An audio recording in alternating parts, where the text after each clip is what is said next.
एक व्यूहरचना असेल आणि त्याचा आढावा असेल यासाठी ही बैठक होती, महत्वाची बैठक होती। उद्धव ठाकरे यांनी टीका करताना पुन्हा एकदा मोदींची तुलना ही औरंगजेबाशी केलेली आहे, त्याबद्दल आपली काय प्रतिक्रिया? खरं म्हणजे हे दुर्दैव आहे। देशभक्त आणि राष्ट्रभक्त या देशाचे प्रधानमंत्री मोदी साहेबांनी या देशाला एक नवा आयाम दिला, नवी उंची दिली आणि बाळासाहेबांचं जे स्वप्न होतं राम मंदिर बांधण्याचं, 370 कलम हटवण्याचं, ते त्यांनी पूर्ण केलं। अशा आदरणीय प्रधानमंत्री महोदयांना औरंगजेब म्हणणं म्हणजे या देशाचा अपमान आहे।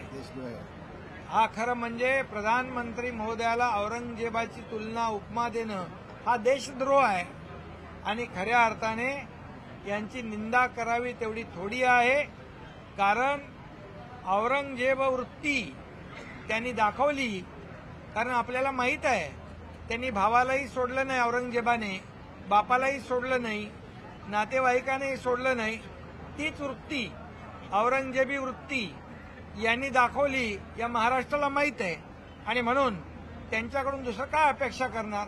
परंतु याचं उत्तर या निवडणुकीमध्ये या महाराष्ट्रातली जनता मतपेटीच्या द्वारे देईल आणि मोदी साहेबांचा अपमान, त्याचं उट्ट, त्याचा सूड मतपेटीद्वारे या महाराष्ट्रातली जनता घेईल।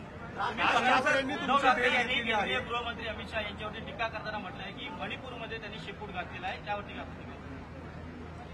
खरं म्हणजे देशाचे कणखर आणि धाडसी गृहमंत्री यांनी मोदी साहेबांच्या मार्गदर्शनाखाली 370 कलम हटवलं।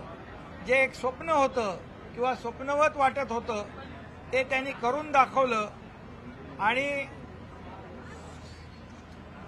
अनेक याच्यामध्ये देशभक्तीचा परिचय त्यांनी दिला। त्यांना शेपूट घालणं म्हटणं म्हणजे ही मर्दुमकी नाही, खरं म्हणजे